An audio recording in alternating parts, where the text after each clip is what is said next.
The Strangest Secret by Earl Nightingale. Do you know what will happen to 100 individuals who start even at the age of 25 and who believe they will be successful? By the age of 65, only 5 out of 100 will make the grade. Why do so many fail? What happened to the sparkle that was there when they were 25? What became of their dreams, their hopes, their plans? And why is there such a large disparity between what these people intended to do and what they actually accomplished? That is the strangest secret. Some years ago, the late Nobel Prize-winning Dr. Albert Schweitzer was asked by a reporter, "Doctor, what is wrong with men today?" The great doctor was silent a moment, and then he said, "Men simply don't think." It is about this that I want to talk with you. We live today in a golden age. This is an era that humanity has looked forward to, dreamed of, and worked toward for thousands of years. We live in the richest era that ever existed on the face of the earth, a land of abundant opportunity for everyone. However, if you take 100 individuals who start even at the age of 25, do you have any idea what will happen to those men and women by the time they are 65? These 100 people believe they are going to be successful. They are eager toward life. There is a certain sparkle in their eye, an erectness to their carriage, and life seems like a pretty interesting adventure to them. But by the time they're 65, only 1 will be rich, 4 will be financially independent, 5 will still be working, and 55 will be broke, depending on others for life's necessities. Only 5 out of 100 make the grade. Why do so many fail? What has happened to the sparkle that was there when they were 25? What has become of the dreams, the hopes, the plans? And why is there such a large disparity between what these people intended to do and what they actually accomplished? First, we have to define success, and here is the best definition I have ever been able to find. Success is the progressive realization of a worthy ideal. A success is the school teacher who is teaching because that is what he or she wants to do. A success is the entrepreneur who starts his own company because that was his dream. That is what he wanted to do. A success is the salesperson who wants to become the best salesperson in his or her company and sets forth on the pursuit of that goal. A success is anyone who is realizing a worthy predetermined ideal because that is what he or she decided to do, deliberately. But only 1 out of 20 does that. The rest are failures. Rollo May, the distinguished psychiatrist, wrote a wonderful book called Man's Search for Himself. And in this book he says, the opposite of courage in our society is not cowardice, it is conformity. And there you have the reason for so many failures. Conformity. People acting like everyone else without knowing why or where they are going. We learn to read by the time we are 7. We learn to make a living by the time we are 30. Often by that time we are not only making a living, we are supporting a family. And yet by the time we are 65, we have not learned how to become financially independent in the richest land that has ever been known. Why? We conform. Most of us are acting like the wrong percentage group, the 95 who don't succeed. Have you ever wondered why so many people work so hard and honestly without ever achieving anything in particular? And why others don't seem to work hard, yet seem to get everything? They seem to have the magic touch. You've heard people say, everything he touches turns to gold. Have you ever noticed that a person who becomes successful tends to continue to become more successful? And on the other hand, have you noticed how someone who is a failure tends to continue to fail? The difference is goals. People with goals succeed because they know where they are going. It is that simple. Failures, on the other hand, believe that their lives are shaped by circumstances, by things that happen to them, by exterior forces. Think of a ship with the complete voyage mapped out and planned. The captain and crew know exactly where the ship is going and how long it will take. It has a definite goal, and 9.99 times out of 10, It will get there. Now let's take another ship, just like the first. Only let's not put a crew on it or a captain at the helm. Let's give it no aiming point, no goal, and no destination. We just start the engine and let it go. I think you will agree that if it gets out of the harbor at all, it will either sink or wind up on some deserted beach. It cannot go anyplace because it has no destination and no guidance. It's the same with the human being. However, the human race is fixed, not to prevent the strong from winning, but to prevent the weak from losing. Society today can be likened to a convoy in time of war. The entire society is slowed down to protect its weakest link, just as the naval convoy has to go at the top speed that will permit its slowest vessel to remain in formation. That is why it's so easy to make a living today. It takes no particular brains or talent to make a living and support a family today. We have a plateau of so-called security. To succeed, all we must do is decide how high above this plateau we want to aim. Throughout history, the great wise men and teachers, philosophers and prophets have disagreed with one another on many different things. It is only on this one point that they are in complete agreement. The key to success and the key to failure is we become what we think about. This is the strangest secret. Now, why do I say it's strange and why do I call it a secret? Actually, it isn't a secret at all. It was first promulgated by some of the earliest wise men, and it appears again and again throughout the Bible. But very few people have learned it or understand it. That is why it is strange, and why for some equally strange reason it virtually remains a secret. Marcus Aurelius, the great Roman emperor, said, "A man's life is what his thoughts make of it." Disraeli said this, "Everything comes if a man will only wait.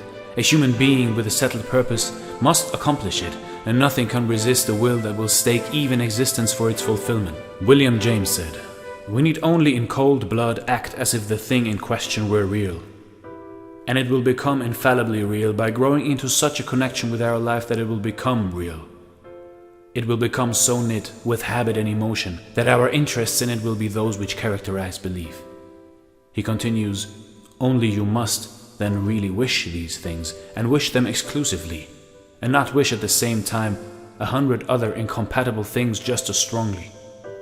My old friend Dr. Norman Vincent Peale put it this way: if you think in negative terms, you will get negative results.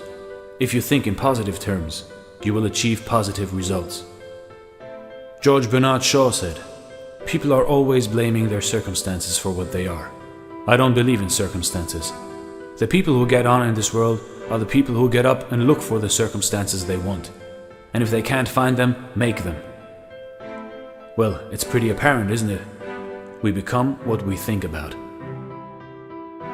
A person who is thinking about a concrete and worthwhile goal is going to reach it, because that is what he is thinking about. Conversely, the person who has no goal, who does not know where he is going, and whose thoughts must therefore be thoughts of confusion, anxiety, fear, and worry, will thereby create a life of frustration, fear, anxiety, and worry. And if he thinks about nothing, he becomes nothing. The human mind is much like a farmer's land. The land gives the farmer a choice. He may plant in that land whatever he chooses. The land doesn't care what is planted. It is up to the farmer to make the decision. The mind, like the land, will return what you plant, but it doesn't care what you plant. If the farmer plants 2 seeds, one a seed of corn, the other nightshade, a deadly poison, waters and takes care of the land, what will happen? Remember, the land doesn't care. It will return poison in just as wonderful abundance as it will corn. So up come the 2 plants, one corn, one poison, as it is written in the Bible, "As ye sow, so shall ye reap." The human mind is far more fertile, far more incredible and mysterious than the land. But it works the same way. It doesn't care what we plant, success or failure, a concrete, worthwhile goal or confusion, misunderstanding, fear, anxiety, and so on.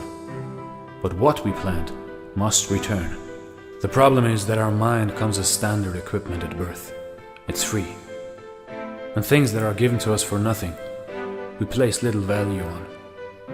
Things that we pay money for, we value. The paradox is that exactly the reverse is true. Everything that's really worthwhile in our life came to us free. Our minds, our souls, our bodies, our hopes, our dreams, our ambitions, our intelligence, our love of family and children, and friends and country. All these priceless possessions are free. But the things that cost us money are actually very cheap and can be replaced at any time. A good man can be completely wiped out and make another fortunate. He can do that several times. Even if our home burns down, we can rebuild it. But the things we got for nothing, we can never replace. Our mind can do any kind of job we assign it to. But generally speaking, we use it for little jobs instead of big ones. So decide now, what is it you want? Plant your goal in your mind. It is the most important decision you'll ever make in your entire life. Do you want to excel at your particular job? Do you want to go places in your company, in your community? Do you want to get rich? All you have got to do is plant that seed in your mind. Care for it, work steadily toward it, your goal, and it will become a reality. It not only will, there is no way that it cannot. You see, that's a law. Like the laws of Sir Isaac Newton, the laws of gravity. If you get on top of a building and jump off, you'll always go down. You'll never go up. And it's the same with the other laws of nature. They always work. They're inflexible. Think about your goal in a relaxed, positive way. Picture yourself in your mind's eye as having already achieved this goal. See yourself doing the things you will be doing when you have reached your goal. Every one of us is the sum total of our own thoughts. We are where we are because that's exactly where we really want or feel we deserve to be, whether we'll admit that or not. Each of us must live off the fruit of our thoughts in the future. Because what you think today and tomorrow, next month and next year, will mold your life and determine your future.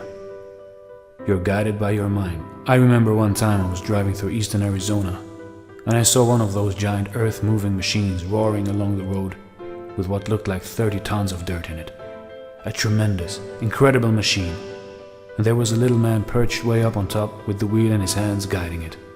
As I drove along, I was struck by the similarity of that machine to the human mind. Just suppose you're sitting at the controls of such a vast source of energy. Are you going to sit back and fold your arms and let it run itself into a ditch? Or are you going to keep both hands firmly on the wheel and control and direct this power to a specific, worthwhile purpose? It's up to you. You're in the driver's seat.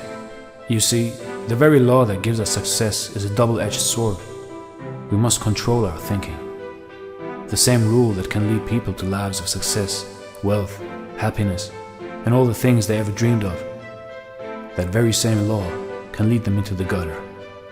It's all in how they use it, for good or for bad. That is the strangest secret. Do what the experts since the dawn of recorded history have told us to do. Pay the price by becoming the person you want to become. It is not nearly as difficult as living unsuccessfully.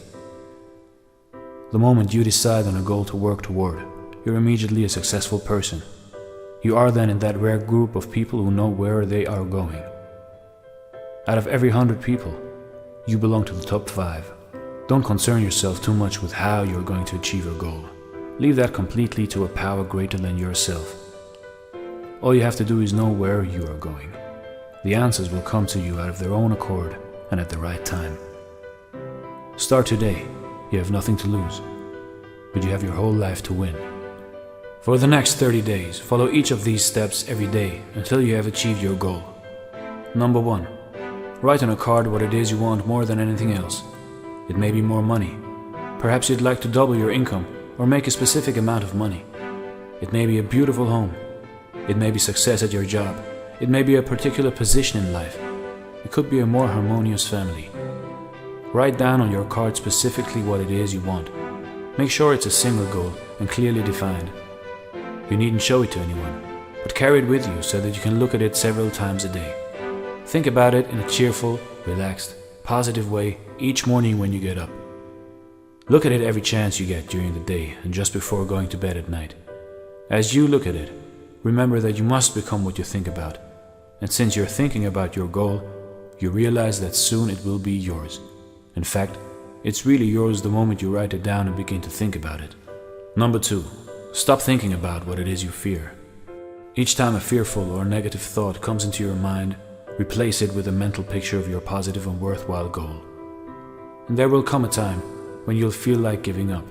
It's easier for a human being to think negatively than positively. That's why only 5% are successful. You must begin now to place yourself in that group. Act as though it were impossible to fail, as Dorothea Brand said. No matter what your goal, if you've kept your goal before you every day, you'll wonder and marvel at this new life you've found. Number 3. Your success will always be measured by the quality and quantity of service you render. Most people will tell you that they want to make money, without understanding this law. The only people who make money work in a mint. The rest of us must earn money. This is what causes those who keep looking for something for nothing or a free ride to fail in life. Success is not the result of making money. Earning money is the result of success, and success is in direct proportion to our service. Most people have this law backwards. It's like the man who stands in front of the stove and says to it, "Give me heat and then I'll add the wood." How many men and women do you know, or do you suppose there are today, who take the same attitude toward life? There are millions. We've got to put the fuel in before we can expect heat. Likewise, we've got to be of service first before we can expect money. Don't concern yourself with the money. Be of service. Build, work, dream, create. Do this, and you'll find there is no limit to the prosperity and abundance that will come to you. Don't start your test until you've made up your mind to stick with it. If you should fail during the first 30 days, by that I mean suddenly find yourself overwhelmed by negative thoughts, simply start over again and go 30 more days. Gradually, your new habit will form until you find yourself one of that wonderful minority to whom virtually nothing is impossible. Above all, don't worry. Worry brings fear, and fear is crippling. The only thing that can cause you to worry during your test is trying to do it all yourself. Know that all you have to do is hold your goal before you. Everything else will take care of itself. Take this 30-day test, then repeat it again. Each time it will become more a part of you, until you'll wonder how you could have ever lived any other way. Live this new way, and the floodgates of abundance will open and pour over you more riches than you may have dreamed existed. Money? Yes, lots of it. But what's more important, you'll have peace. You'll be in that wonderful minority who lead calm, cheerful, successful lives. Start today. You have nothing to lose, but you have a life to win.